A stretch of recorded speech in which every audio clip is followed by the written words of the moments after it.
Hard magic versus soft magic is the ever-present debate among modern fantasy fans. The debate stems from Brandon Sanderson's first law of magics, which states, an author's ability to solve conflict with magic is directly proportional to how well the reader understands said magic. In this video, I will put the debate to rest and show you how to use this law effectively in your writing, no matter which type of magic you choose to use. Not stated outright in the law, but described in Sanderson's essay, which I've linked in the description, is the concept of hard versus soft magic. Hard magic is well defined and follows specific rules or laws, similar to math or science. Some examples are allomancy in Sanderson's Mistborn, chromaturgy in Brent Week's Lightbringer series, or equivalent exchange from Full Metal Alchemist Brotherhood. Soft magic is more mystical, and its inner workings are largely unexplained or unknown. Some examples include the Chronicles of Narnia, the Lord of the Rings, or the Force in Star Wars. This law and Sanderson's personal approach to magic has come to define how the modern fantasy views magic. It sparked an ongoing and never-ending debate on which is better, hard versus soft. However, there is a huge misconception that somehow this law states that hard magic is better. People will cite this law to explain how hard magic systems are a way to improve your writing or improve your fantasy novel. Personally, I see this conversation and its conclusions as a misunderstanding of the fundamental concept behind Sanderson's first law of magic. The law itself leaves ample space for both types of magic. Listen again. An author's ability to solve conflict with magic is directly proportional to how well the reader understands said magic. This law isn't even about magic at all, but rather about an author's ability to solve conflict with magic. A different way to say this would be, don't use magic to solve conflict if your reader doesn't understand the magic. Reframed like this, it becomes writing advice on how to solve conflict, and both hard magic and soft magic can be used effectively and ineffectively. Let's talk about how, starting with hard magic. A hard magic system is essentially the act of giving your reader the inner workings of your magic. There are many ways to do this in interesting ways, but the best way is to use it to give the characters tools to solve their problems. A perfect example is equivalent exchange in Full Metal Alchemist Brotherhood. The law of equivalent exchange is that something cannot be created from nothing, and that in order to create something of equal value must be exchanged and lost.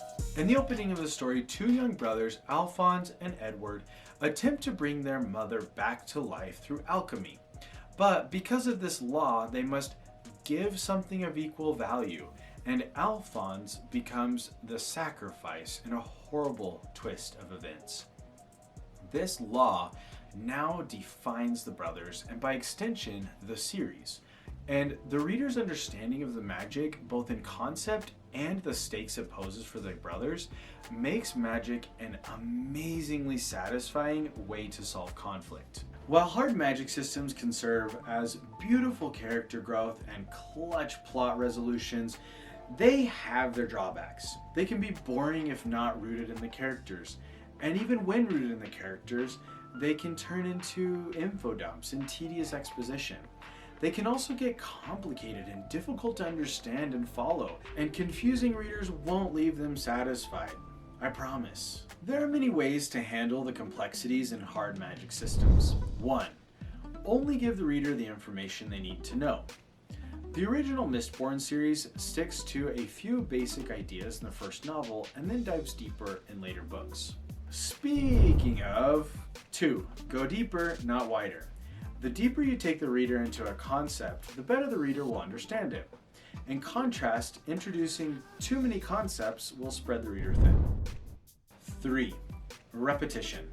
The more you explain, the better we'll understand. Mistborn again is a great example. That book repeats over and over what different metals do, and I really appreciate it. 4. Root your magic in character.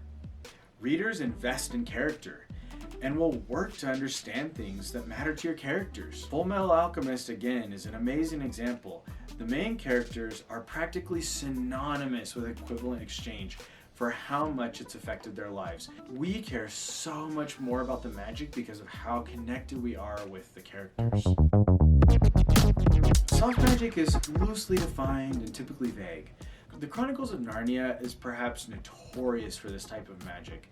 The reader doesn't know why the painting in Eustace's room suddenly comes to life and takes the kids to Narnia, but it does. Soft magic is great to give the world wonder or to cause conflict and problems for characters, but without solid explanations of the parameters of the magic, it doesn't work to solve conflict in a way that will satisfy readers. But that doesn't mean that soft magic can't solve conflict satisfyingly.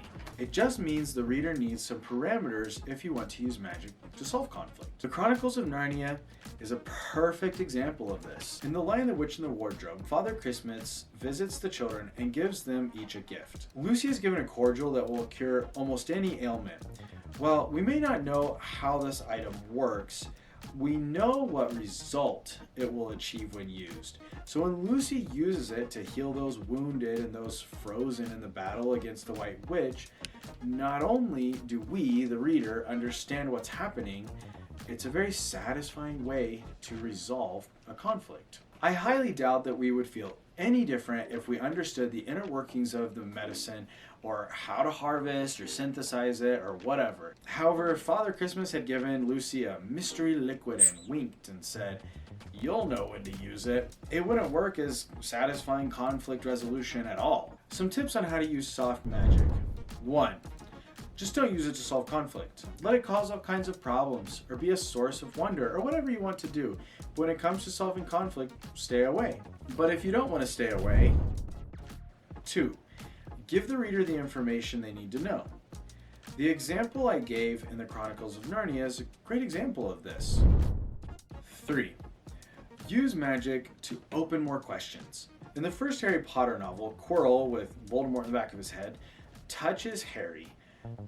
Quirrell disintegrates, and Voldemort's weird half-ghost thing gets away. It gives us a ton of questions that are answered throughout the series. I'd say this is tricky to pull off, and this wouldn't have worked if Harry hadn't already been successful at manipulating the Mirror of Erised to get the stone, already besting Voldemort. I hope this video helped clear up Sanderson's first law of magics and helped you refocus your writing. Not on how to turn a soft magic system into a hard magic system, but how to use whatever type of magic your story has effectively to solve conflict. Before you go, use YouTube's magic system to solve my conflict by hitting that subscribe button. I've got a video on the second law of magic coming your way soon.